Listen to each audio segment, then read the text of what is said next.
Welcome to Healing from Emotional Abuse, the award-winning podcast that sheds light on the journey from victim to survivor. I'm your host, Marissa F. Cohen, and I'm thrilled to have you join us on this empowering and healing adventure.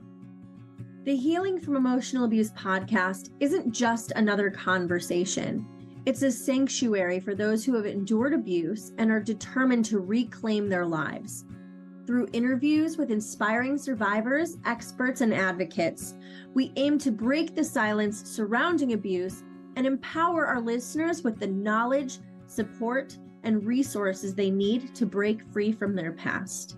Our mission is to provide a safe space where survivors can share their stories, find solace in knowing they're not alone, and discover the strength within themselves to heal and thrive.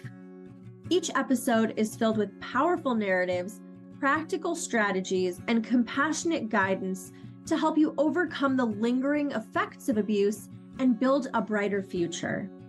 It brings me immense joy to announce that the Healing from Emotional Abuse podcast has been honored with the prestigious Purple Ribbon Award for Outstanding Domestic Violence Podcasts by DomesticShelters.org, recognizing our commitment to raising awareness about abuse and offering hope to survivors worldwide. We have hit top 10% globally and top podcast in 25 countries. This accolade is a testament to the incredible guests who have shared their stories and the tremendous support from our devoted listeners. Thank you so much. Whether you're a survivor seeking healing, a friend or family member wanting to understand and support, or an advocate dedicated to creating a safer world, this podcast is for you. Our conversations delve into topics such as emotional, physical, financial, and psychological abuse, recovery techniques, self-care strategies, legal rights, and much more. Join us as we embark on this transformative journey together. Subscribe to Healing from Emotional Abuse on your favorite podcast platform. And remember, your story matters, and you have the power to break your silence from the chains of abuse. I'm your host, Marissa F. Cohen, and this is Healing from Emotional Abuse. Let's reclaim our lives and empower one another.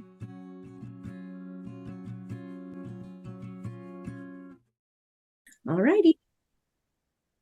Welcome back to the Healing from Emotional Abuse podcast. I'm your host, Marissa F. Cohen, and today we are joined with Catona Lynn, who is an incredible survivor. She also is a coach, an author of a couple books, and a consultant. So, consultant, coach, and author and speaker, empowering community leaders to build safe, supportive schools through authentic engagement, and helps communities unite to prevent problem behaviors, crises, and improve school culture.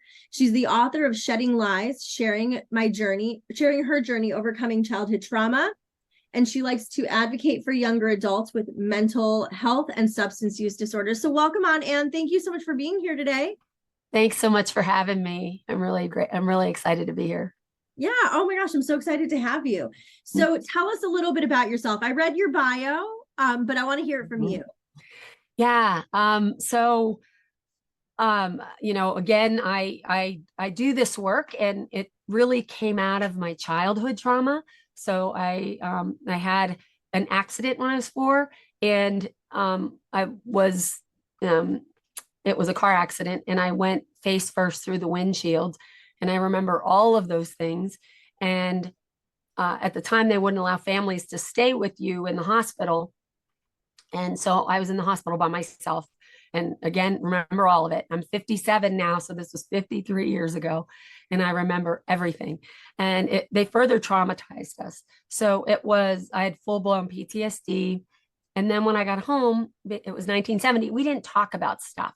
We still, in so many ways, especially kids, we're like, oh, if we don't see any big issues, let's not talk about it. And the mistake was I was really struggling. It wasn't as outward as much as it could have possibly been. But There were a lot of things I was hiding and didn't know that that's what I was doing. Again, it was just my coping strategies. And so that really set the stage for the work that I do. Again, childhood trauma, I had full-blown PTSD. I started drinking at 14 because it's socially acceptable, and it's really kind of, we would go out to bush parties and, get a keg of beer, and that's what we did. It was not a big deal. And so it was kind of like a cool rite of passage.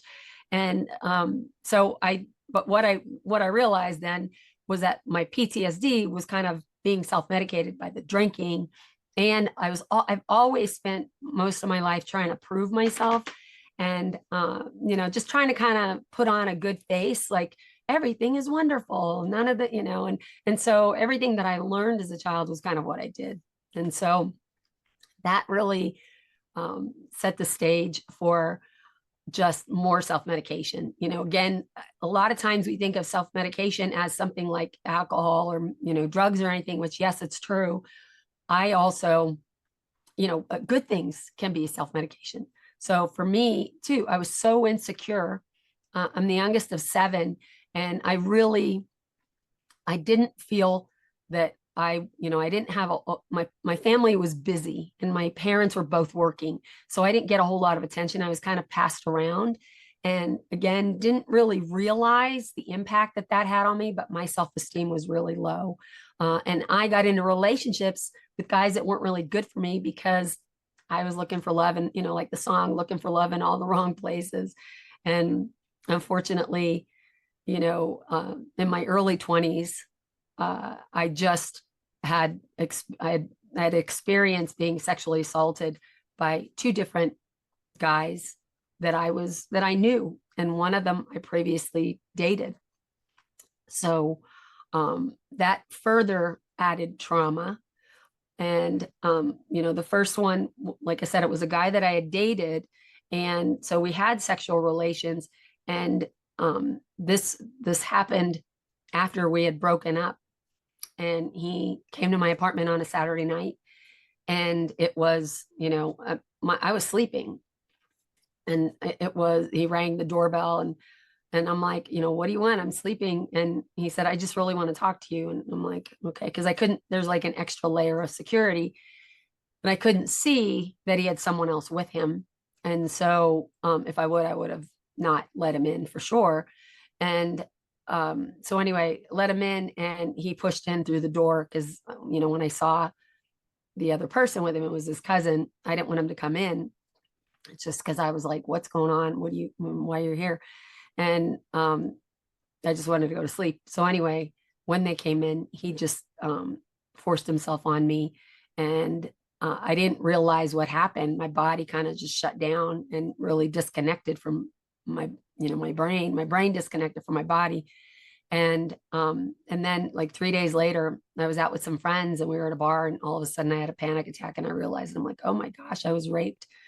So I filed a police report, but I didn't press charges because, again, there's so much shame and blame that you put on yourself. And that was, not only had I already had so much of that being a woman in the 70s, and, kind of, again, being the youngest, and feeling that I was sort of, I wasn't expected. I have 6 siblings in 8 years, and I'm 8 years younger than them. So it was like an oops. And, so I just really did not feel like I was, I felt like I was a pain in the butt all the time. So I always felt like I was a bother. So that's why I couldn't imagine. And I was also across the country. I was going to school in San Francisco. My family's on the East Coast. And I just couldn't even imagine going through a court trial of having to press charges and me being attacked. There was no way that was going to happen. And so I remember I went to counseling once, and I said, oh yeah, I had PTSD as a kid, but I got over it. And no. So, and then another situation was a guy who I was an athletic trainer. And so I was around athletes all the time. And this guy was a football player, and there was a party going on. And I had literally just walked into the party, didn't do anything before that. Went right to the party, and he pulled me into a room and raped me, like literally as soon as I got in there. And so, so those were some of those early experiences that really shaped who I was at the time. And so, but those things though, as I got a little bit older, in my early 30s, I went to a singles retreat and really kind of was trying to I didn't feel good about myself, too many things that it was just like, yeah, something's got to shift. And so really had kind of an awakening and made decisions to change. I became celibate. I decided to stop drinking just kind of out of curiosity.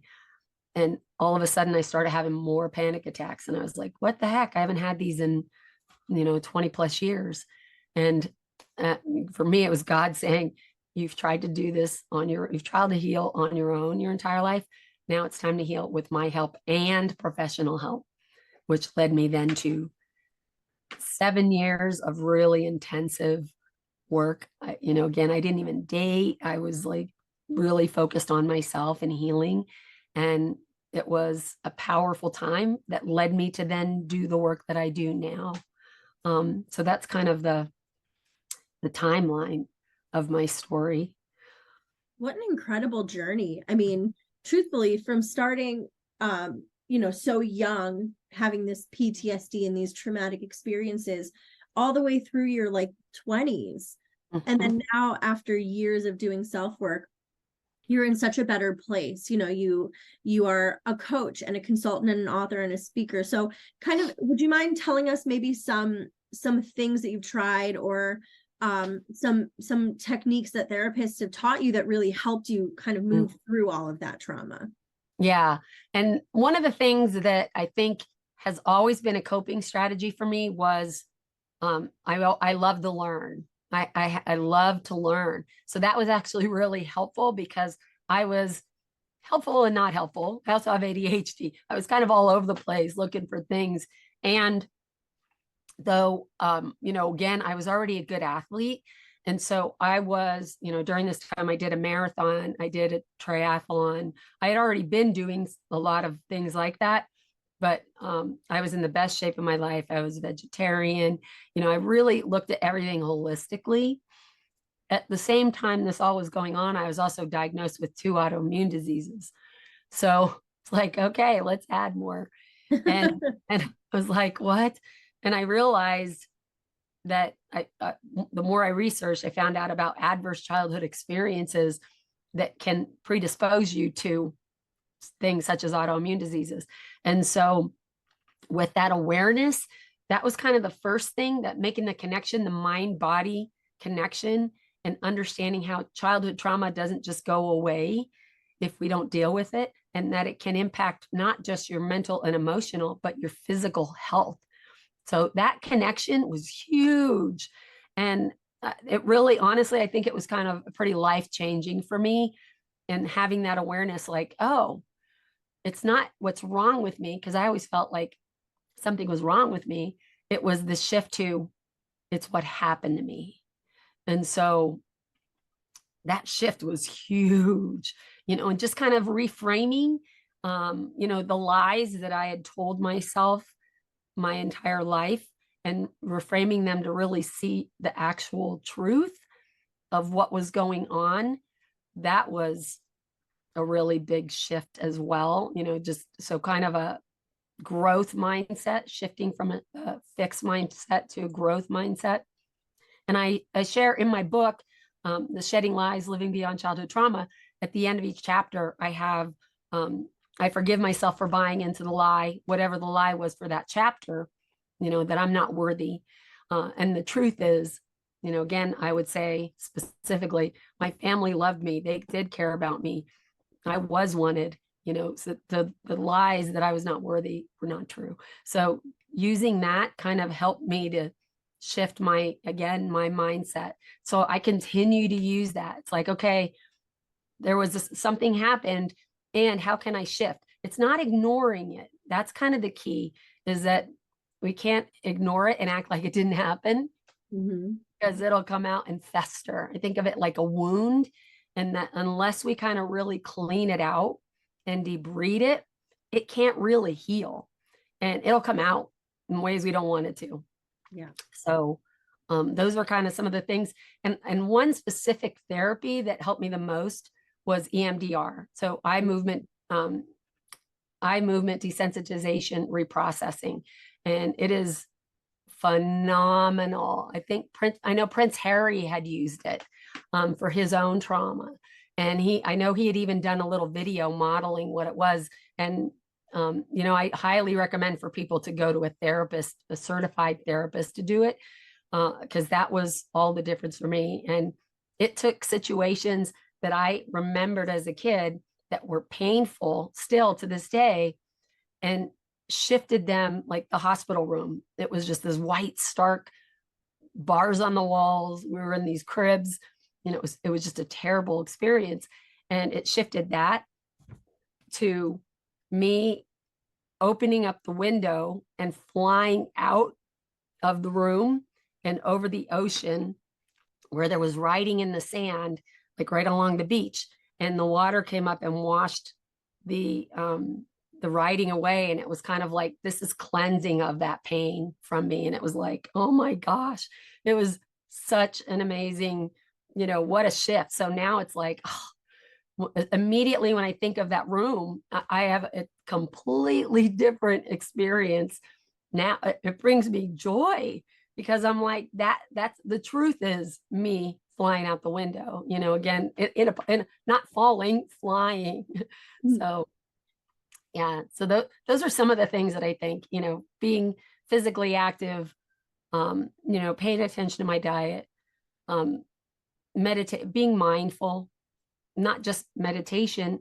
Meditation is a form of mindfulness, but, learning, just being aware of our breath, like what's going on with my body right now, paying attention to ourselves, those are kind of some of the things that, when you've been through trauma, you often don't think of taking care of yourself. And you have to really look at what's going on with me, what's going on with my body, what's causing it, and give yourself some grace, Yeah, Those absolutely. are kind of some of the big things. I appreciate you sharing all of that, because you're right. Holistic healing, like healing your mind, your body, your spirit, everything is so important. You can't just do one, right? If you go running, that's great. But if you're not processing anything, or you're like letting your mind, not really run with you, you're not really doing any of the healing stuff. You know what I mean? So let's talk more about what you do. Yeah, you have to process it. Yeah. So I work in schools, and I'm kind of I love breaking silos and connecting the dots. I'm like a big picture, but I also like to get in on the ground. So I was a state project director for Safe Schools, Healthy Students, which came out of the Sandy Hook and the Columbine shooting. So I'm a special ed teacher and a board certified behavior analyst by training, and an educational psychologist. And now I've taken all of my experiences, many years of this, and my own personal experiences, helping. It's around trauma sensitive, but I always say it's bigger than that. It's building resilient schools and communities, and that we want to make it safer, more supportive, where the staff, the students, and families feel that their voices are heard, and connecting that to things that are actually going on in the building. So it's, how do we take the vision of what we want to see in the community to actually making it happen on the ground. So I work directly with schools and districts, because it's easier to get in there and really work with people and coach and school district leaders, so that they can do this work, because they're all overwhelmed. There's so many things, between school safety and mental health and all these crises and COVID, everybody's been really stressed. And so sometimes we have to step back and really look at things differently and think outside of the box. I'm kind of an out of the box thinker. So I try to help them and make it work for them, not just a cookie cutter. That's, yes, these are the best practices, and this is what I know is going to work. And let's make sure it fits what you need, so that's kind of what I do. And I engage, all the school staff. I engage youth, especially. I really work with the students, their families, and community partners, because a lot of times community partners want to come in and help out, but they keep on hitting roadblocks going to schools. So I help them to be able to identify, okay, what is it that you do and how can you help the schools, and connect it to what the schools are already doing. Because, you can have the best things in the world, but if you're just throwing them at schools, they're going to be like, I can't take one more thing. And so sometimes we have to get rid of things. We have to help them work smarter, not harder. So I engage all of those people to kind of come together and really create these safer environments for everyone. That's awesome. So where can people find your books? So you have Shedding Lies, and then you have another book as well. Yep. Shedding Lies, Living Beyond Trauma is on Amazon, and the Kindle version is on sale right now for 99 cents. And then the other book is Depression Lied to Me, and that's an anthology. There are other amazing women that are in this book, and it's the curator, it's a doctor. He's an anesthesiologist in New Zealand, Dr. Stefan Neff, Neff. He was the main person in the book, and all of us we all wrote a chapter in it. So those are the two books that I have. And I have another one that will be coming out and that I'm working on, and it is specifically around abuse. And I definitely get into the sexual abuse throughout my life in greater depth with that chapter. And then my husband are also going to be writing a book. My husband fell 30 feet off of a roof in 2019 and survived. And so many things, so many miracles. It's amazing the things that happen, good and bad. And so it's grief, grace, and gravity is the name of the book. He loves alliteration. And so we're going to write a book together about that experience. So that's awesome. And then people can find me on my website as well, CatonaLynnConsulting.com. Okay, awesome. I'll put that link in the description as well. So what is like a final piece of advice that you have for survivors? Number one, you have to put your own oxygen mask on first. That you have to figure out what works for you, and you put it into your schedule, because otherwise you're going to forget it. So even if it's just like 3 minutes of deep breathing, and do that throughout your day, so it's little tidbits and bites, figure out what is going to work for you. It could be even just giving yourself a hug, like something like that.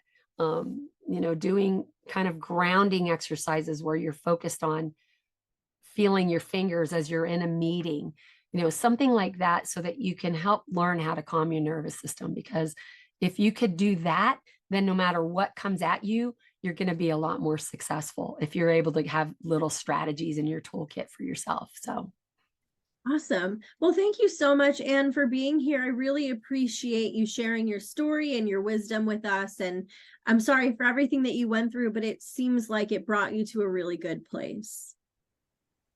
So yes, thanks so much for having me, Marissa. Yeah, anytime.